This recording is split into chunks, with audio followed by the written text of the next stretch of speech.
Hello and welcome to another podcast from Sci-Fi Elements. We are talking today about Jupiter Ascending, or Jupiter Inflated.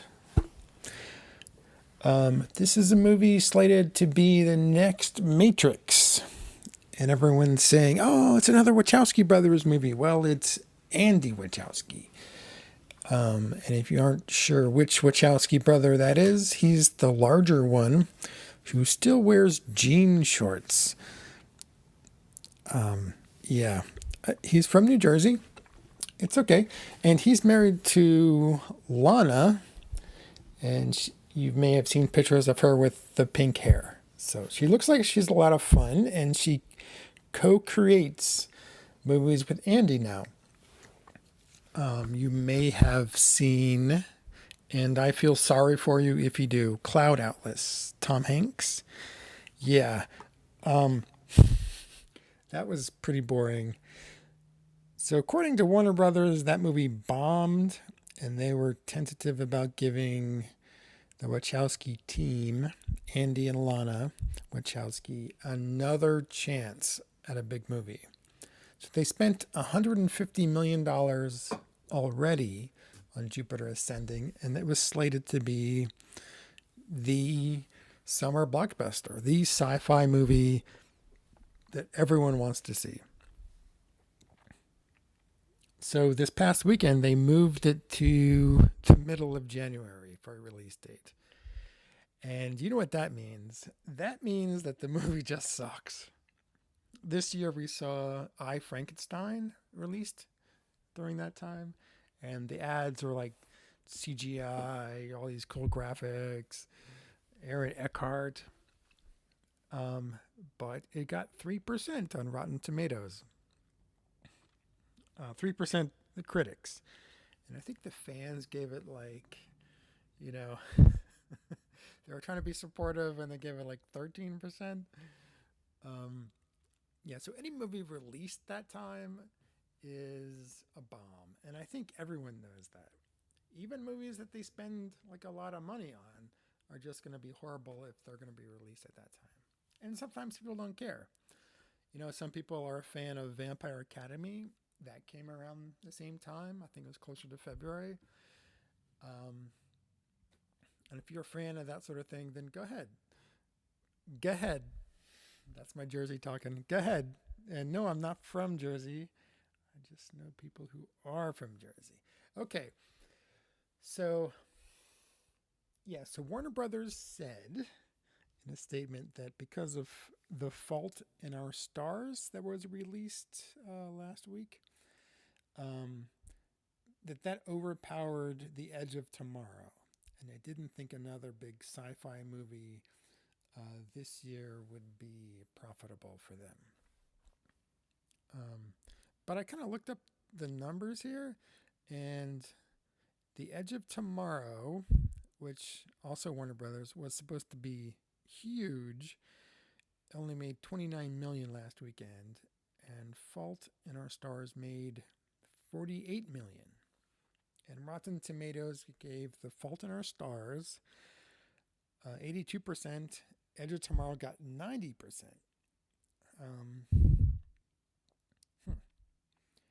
Edge of Tomorrow is kind of like a sci-fi version of Groundhog Day. And Emily Blunt is supposed to be the badass, more so than Tom Cruise, which is cool. Yeah, you should see that. Fault in Our Stars is, they're saying like it's a teen date movie. It's a sad story where two cancer patients fall in love. Anyway, I'm not going to talk about that. Look, How to Train Your Dragon 2 got 100%. Anyway, back to our story. Jupiter Ascending. So, what do we have here? We have a movie starring Mila Kunis and Channing Tatum. Don't worry, guys. I always pronounce stuff wrong. I was really looking forward to this movie. This was going to be the movie I was going to see this year that I was just going to be so in love with. Obviously, I read too much into it, and now that it's going to be released during the 3% season, mid-January. Yeah, every movie released during that time is always around 3%. You can go through your movie history and just look at all the bad movies released at that time. The best movie I've seen so far is Captain America: Winter Soldier. Really, yeah. If you haven't seen it, sucks for you. I don't even know if you can see it at the last run theaters now, but yeah, that movie was incredible. Even the closing credits were incredible. Yeah,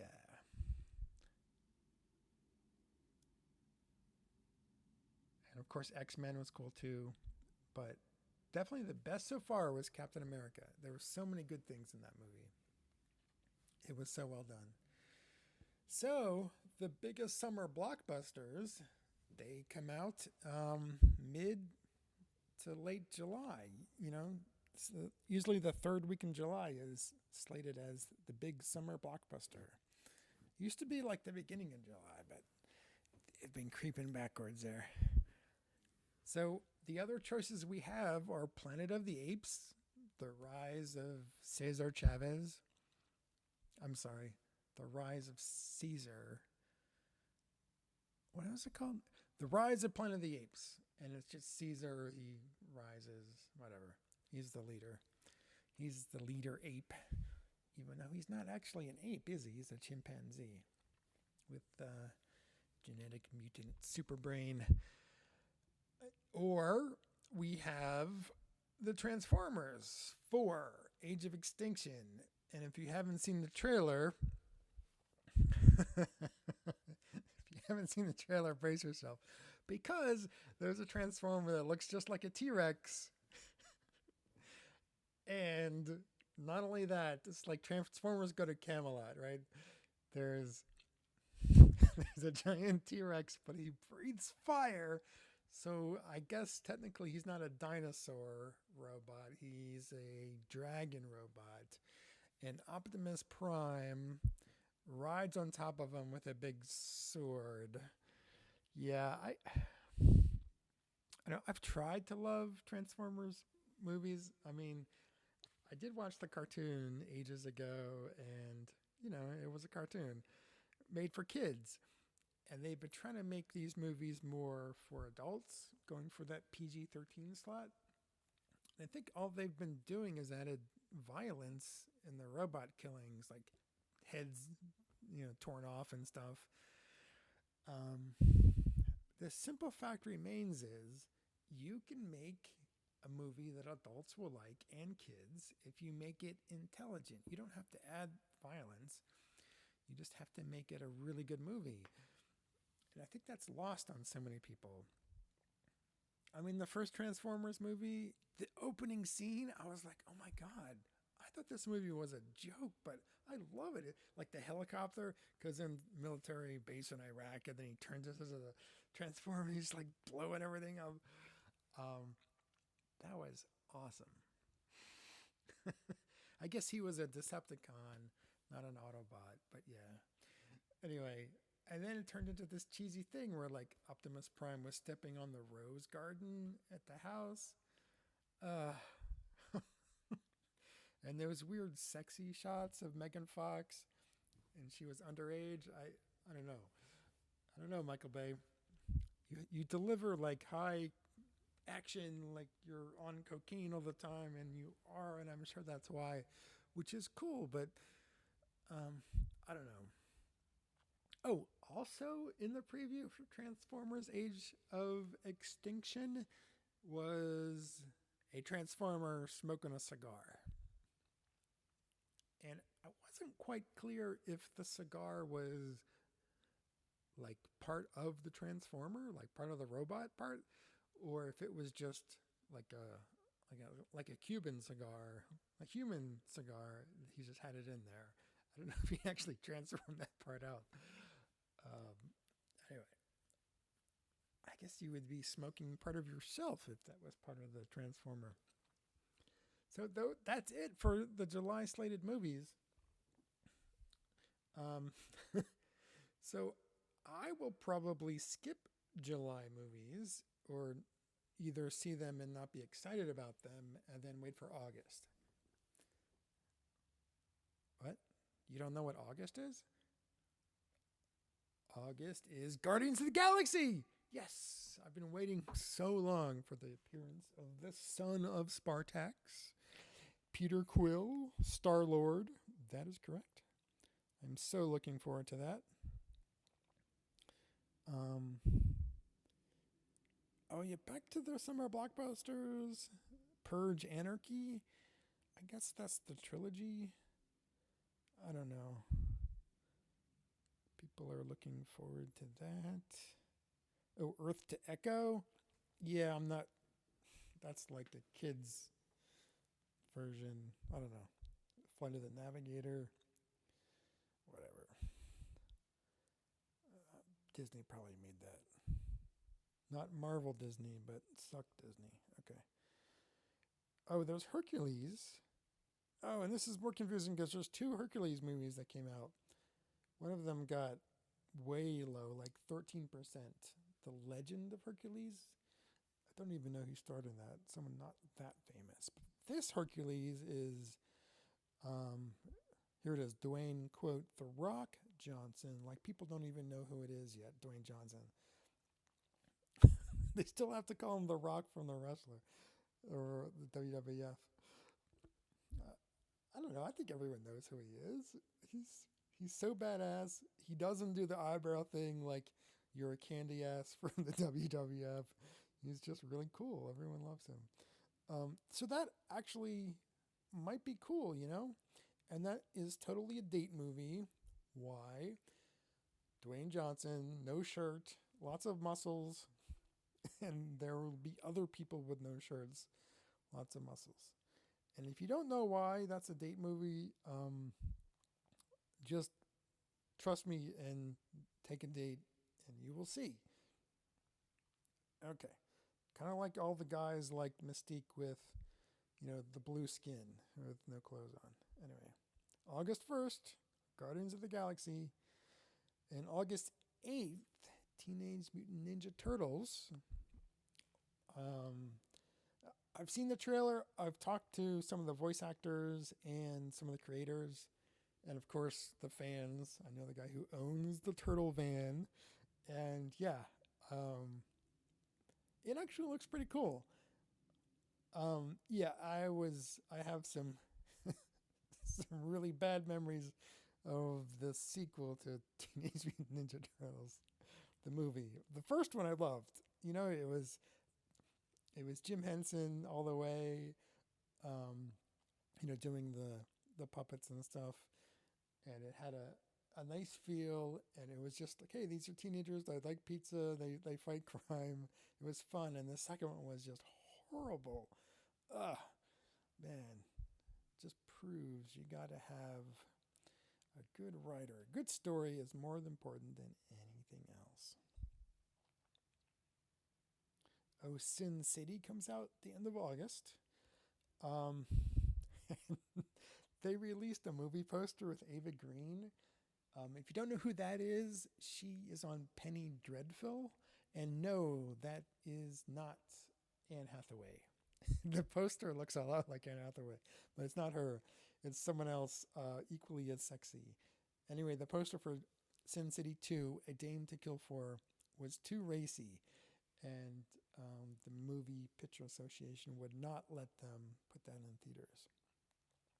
So it got some controversy, and I think that's what they were going for, actually.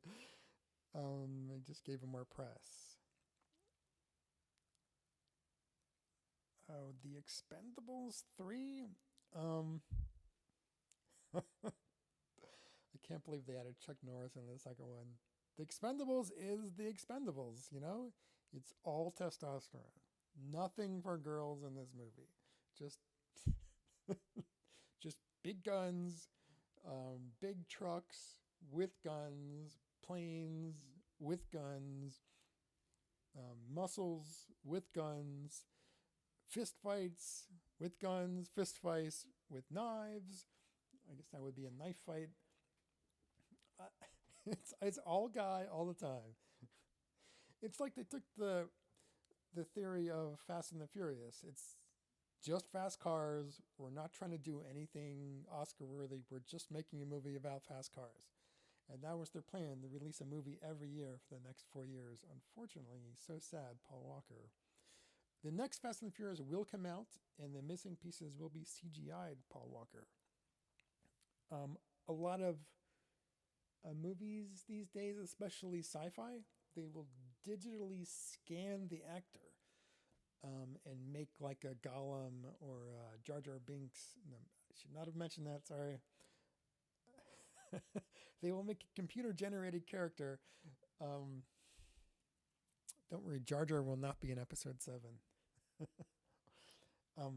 Yeah, they are filming Episode 7, and they are building the Millennium Falcon. What the hell's an aluminum falcon? J.J. Abrams is doing Episode 7, and his conflicts with that movie will make him not able to do the next Star Trek movie. So a lot of those fans are disappointed. I don't know. The Expendables is what it is, right? Oh yeah, I was talking about Paul Walker. Computer generated. So they just scan people and then they act them. The guy who animates does the special effects using Maya or whatever they use, combination of softwares. They do the acting. The guy typing and doing the software does the acting. Yeah, it's kind of weird. Or they just have anyone in the light suit, like the black suit with the dots on it. Like if you ever saw Andy Serkis do Gollum, like he acted every scene, with the light suit on, and then they just computer generated. So it's like digital acting. Somebody sent me a text. Not while I'm podcasting.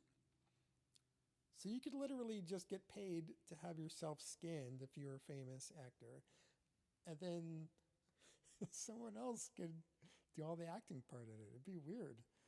I mean, this is what we're going to be facing in the future. Like, what happens if Halle Berry or, I don't know, some famous actress gets scanned and then they have nude scenes and she didn't want the nude scenes and it doesn't even look like her nude. And I mean, there could be all sorts of things they don't want. You're like losing the craft of acting. And, this is just the beginning. I mean, sure, adding missing pieces of an actor who died tragically, is totally cool. But some people are worried that they're going to take that to the next level, and I'm sure that they will because it is Hollywood. So later in the year, there's The Equalizer. Yeah, The Equalizer is it's a remake of an 80s show, kind of like around the time of Knight Rider. And it was just this old guy who was, ex-military, ex-secret agent, and he was kind of like the Punisher, but not quite as brutal. He would just rectify the situation and get revenge, on people who were common folk, and people screwed him over. He would do acts of vigilante justice, but it was television, so he wouldn't, mass murder people. Oh, Interstellar, November 7th. Matthew McConaughey. I used to always joke about Matthew McConaughey. Hey, I'm Matthew McConaughey. I'm not doing the accent right now, but I could. And he would just take his shirt off. I was like, oh, it's another Matthew McConaughey. I'm just going to wait for the time where he takes his shirt off in the movie. And he would always do it. And often there would be Kate Hudson in his movies. But somewhere, virtually overnight, I'm not sure if it was the movie Mud or what, but he's had three great movies, and of course, True Detective, the HBO series. If you haven't seen it, oh my God, it's gripping like Game of Thrones is gripping. Uh, I can't believe he overnight he turned into this great actor. So he's going to be in the next Christopher Nolan movie called Interstellar. And I'm not going to tell you too much about it. It just has to do with wormholes. Speaking of wormholes, Stargate is going to be a movie. Chevron 6 encoded. Off-world activation. It's going to be a trilogy, actually. So there's going to be three movies. And I don't even know, who's going to be in it. I'm thinking they're going to pull parts from the TV show because they have 10 years and, I don't know, 4 or 5 movies on that show. And, of course, the several spin-offs. Stargate Atlantis. I like some things about it, but not not things like that main dude who would always say Alanis. Hey, you like Alanis? Alanis Morissette? There was a T in there. Pronounce the T. I did that on purpose. Pronounce the T. Stargate Universe. Was there a third? No, it was Stargate Universe.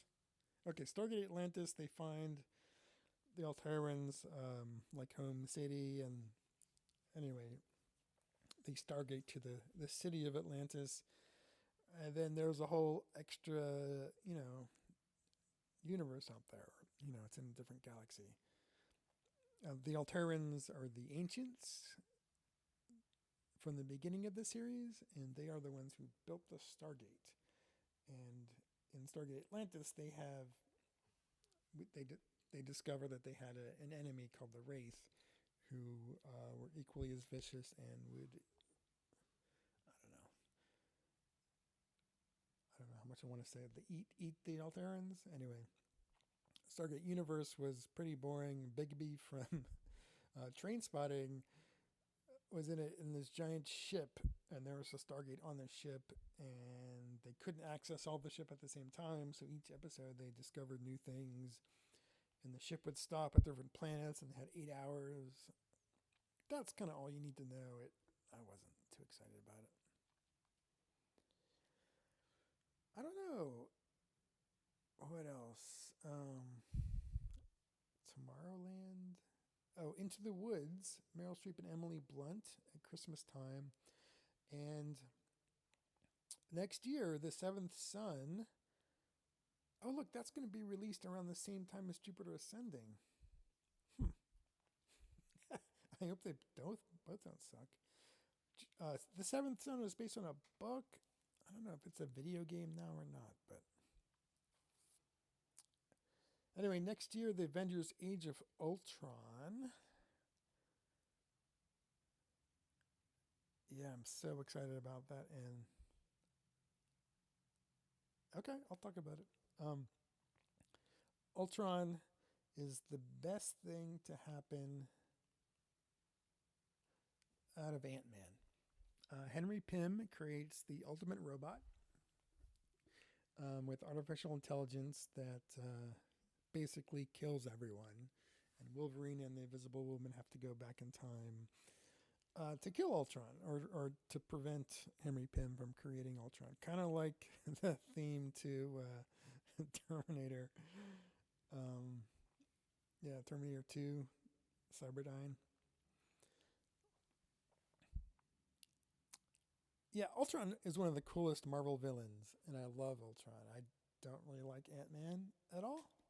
And if you've been reading my blog, you know how much I've been slamming Ant-Man. I get to shrink down to the size of an ant while retaining all of my human strength. That's not a power. Okay, he can turn into Giant Man, but he's so ineffective. I mean, Ant-Man is an Avenger sometimes, and I don't know. I think Giant Man is better putting satellite dishes on the Avenger mansion than actually being an Avenger. I just And he's kind of a dick. He punched his wife in the face. He's married to the Wasp, also an Avenger, about as effective as Jubilee. Jubilee just makes fireworks that sometimes can sting a villain, but often not. Jubilee and the Dazzler converts sound into light. That's her power. I don't know.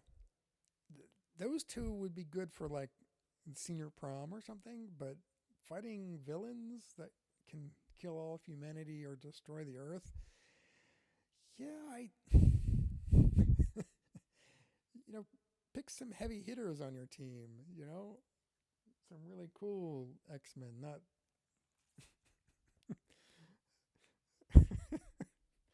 I mean, okay, if the X-Men they need a party for the July or New Year's, bring Jubilee and have a disco party with the Dazzler, but seriously,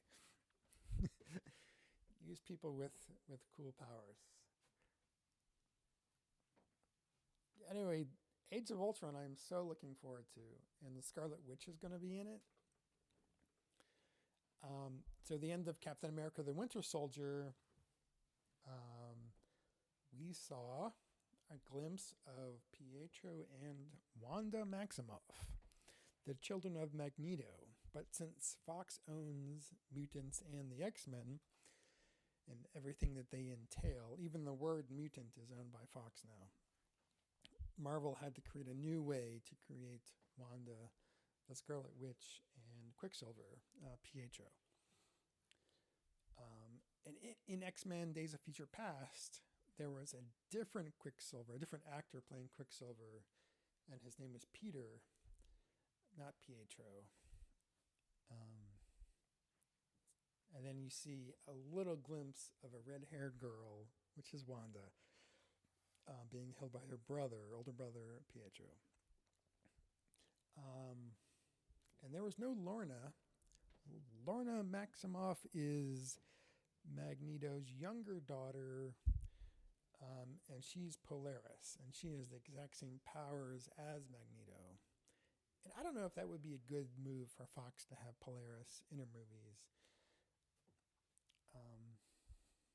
Yeah. Anyway, the Age of Ultron, I'm going to see like 1 billion times. So I might even like fly around the country and see it. So if you want to see it with me, just let me know.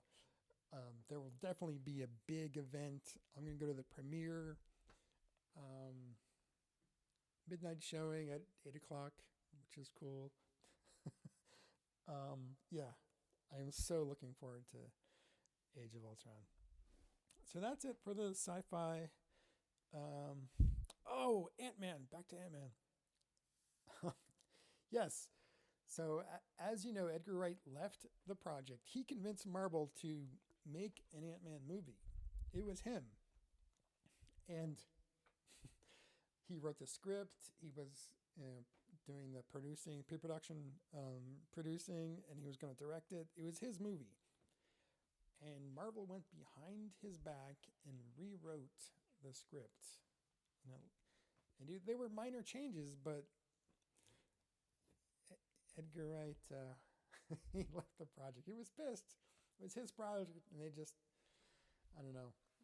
I don't blame him, actually. So then they were going to get Anchorman director Adam McKay, and he was on the project for about a week, and he changed his mind, and now they've secured a director who did his past experience is Bring It On and The Breakup, and I think he did a couple episodes of New Girl, and that's the director we have for an epic superhero movie. And that movie is supposed to be one of the summer blockbusters next year. They haven't even started filming yet. And yeah, so I think Marvel just shot themselves in the foot with that movie. Just stop, scrap the project, Make a Miss Marvel Carol Danvers movie. That's what we want. We want to see. We want to see Miss Marvel. Or now, I guess the modern version is Captain Marvel, and there's a really cool segue in the comics. And yeah, I mean, we're going to be introduced to the Kree with Guardians of the Galaxy. Um, yeah, so. Oh, yeah, if you don't know, Captain Marvel, that's how Miss Marvel gets her powers from. So she has all the Kree powers. She can fly and she can shoot energy out of her hand. And yeah, she's a really cool character. Um, and the newer version has like a costume that's more suited for, flying at fast speeds and high altitudes. Less revealing, and there's no sash. I don't know. It's the uniform of Captain Marvel. Yeah. Uh, so Marvel can have a Captain Marvel, and DC can have a Captain Marvel. And why is that? Hold on, I'm drinking water. Well, a long time ago, I believe it was in the mid 50s, Captain Marvel, um, was like an 11-year-old boy. He said Shazam, and he turned into Captain Marvel and can fight crime. Um, I guess the previous Captain Marvel was dying, and the wizard gave him the powers because he was just and true soul. And that Captain Marvel made more money and sold more issues than Superman. And he was an independent comic company, and I don't remember the name right now. And DC sued them because Captain Marvel was too much like Superman. And the courts didn't understand comics at all. So they were like, well, they both fly, so I guess that's a ripoff. And they gave the rights of Captain Marvel to DC. And that poor independent small comic book company went under because Captain Marvel was their one and major source of income. They had others, but they weren't very popular. The reason Captain Marvel is so popular and more popular than Superman is because it was an average 11-year-old boy who, could beef up, say Shazam. He was special, he could fight crime, and he could do good. So a lot of the readers, especially then, were 11-year-old boys. And it had such an appeal to that audience. And Superman was an alien. He was virtually invulnerable. Still popular, but not as popular. So DC didn't get all the rights to Captain Marvel, but they got the character. And so Marvel bought the failing comic book company before they went out of business altogether. I think it was just like 3 months after this happened, they went out of business. And Marvel bought them and then could use the name Captain Marvel. And they used it as Captain Mar-Vel, the Kree. So instead of a major or a lieutenant, he was just, a captain in the fleet. Yeah, I hope I got all those facts right. I know you guys will send angry emails correcting me, and that's fine. I prefer an angry email than an angry tweet because then everyone will know that I made a mistake. But it's fine. I'm just, sometimes I mix up the facts a little bit. It's cool. I love the Marvel Universe so much. And anyway, the latest version of Miss Marvel, they changed its the same human character, Carol Danvers, as Captain Marvel. And there's a really cool plot sequence that happens when that happens. And I think that just happened in 2012. And so many, old fans were just like, oh my God, this re-envision of this character is so awesome. And it attracted so many new fans. Um, and so Carol Danvers' Captain Marvel is becoming a role model for, for young girls who read comics.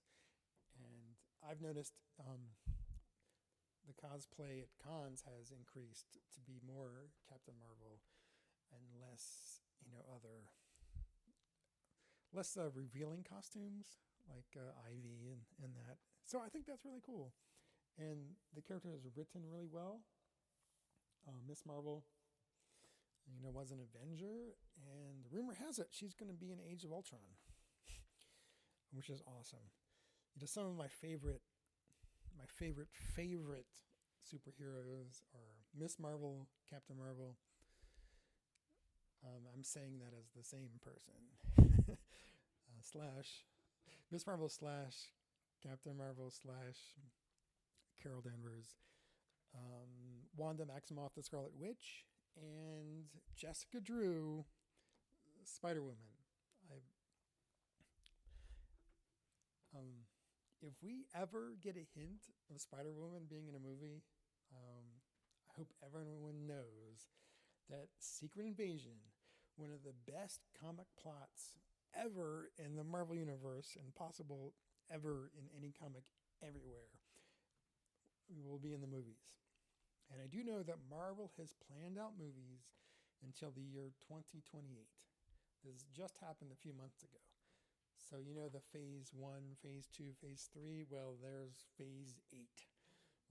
How many phases there are, but it goes out to 2028. So 14 years of Marvel movies. So it's pretty much going to be a guarantee that Secret Invasion will be incorporated. I mean, Ultron, Apocalypse, Secret Invasion, the top of the top of Marvel plot lines. Those are amazing. As far as DC goes, there's a lot too. I don't want to.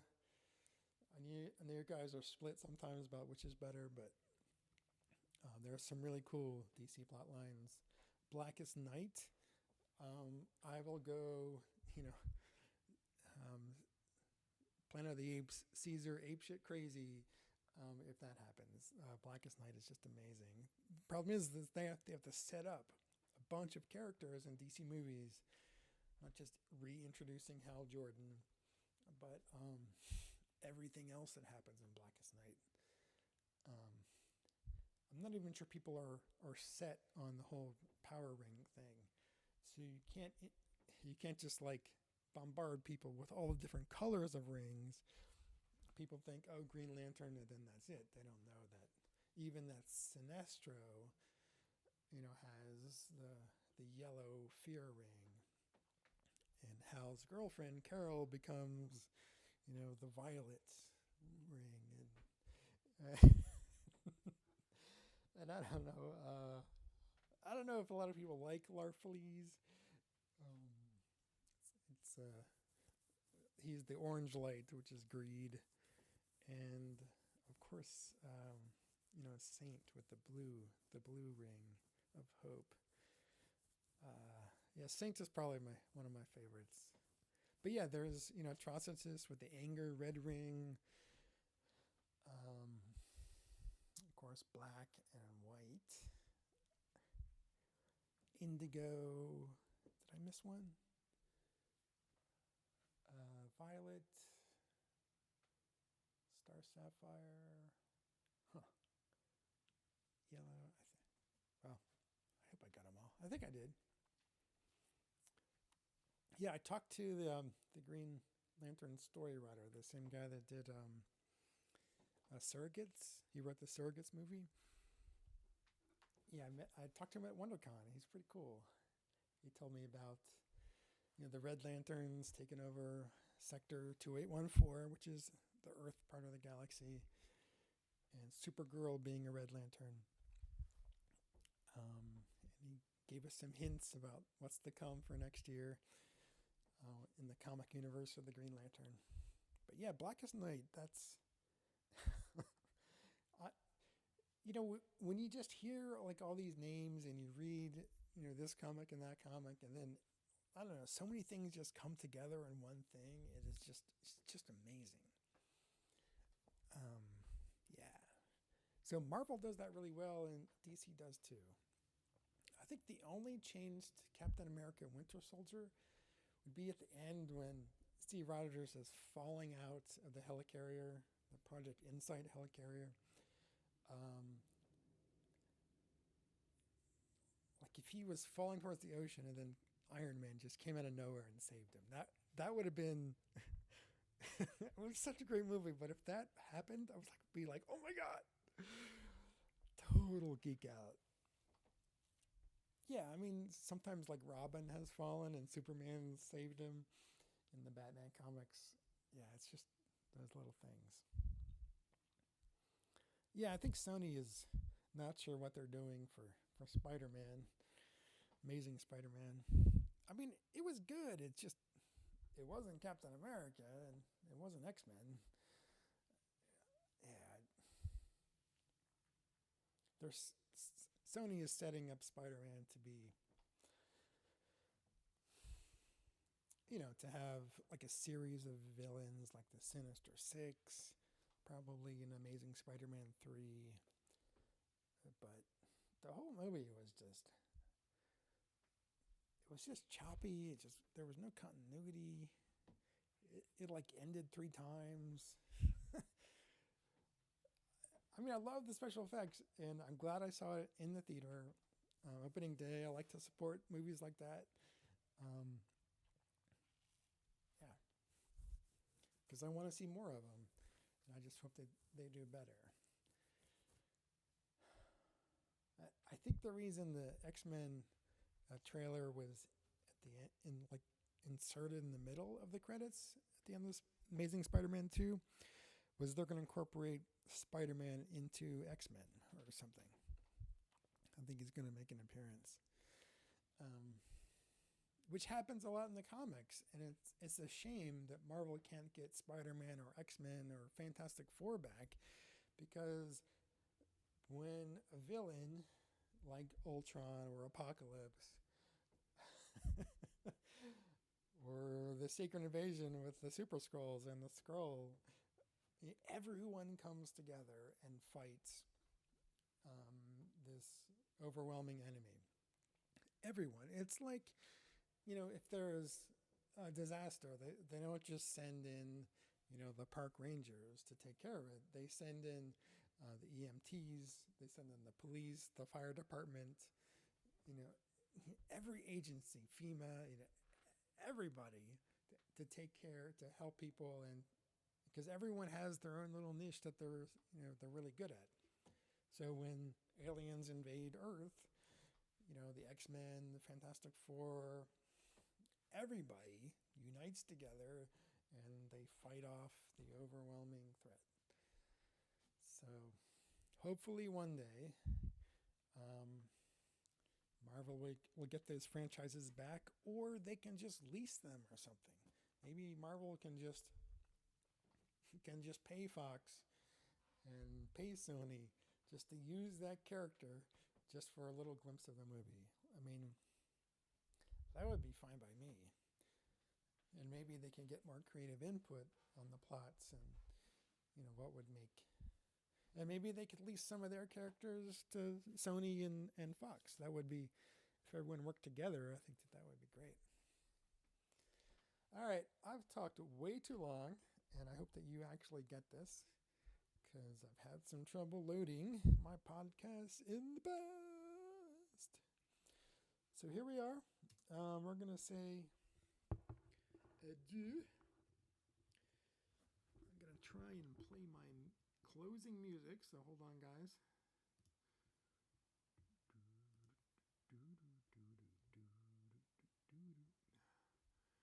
This is Sci-Fi Elements. What the hell, man? All right.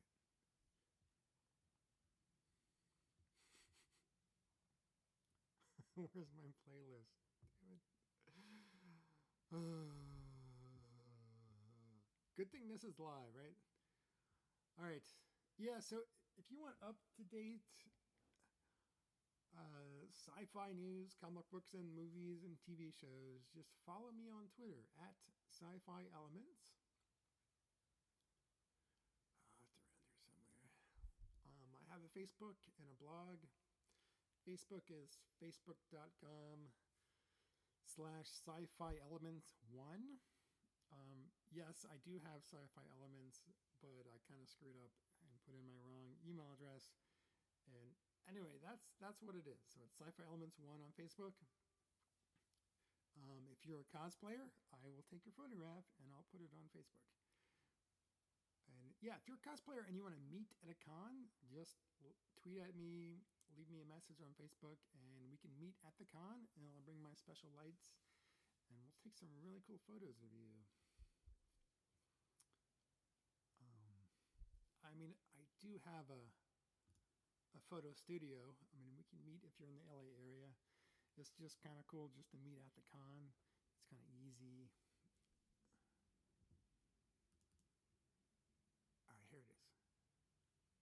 We're closing out. Here we go.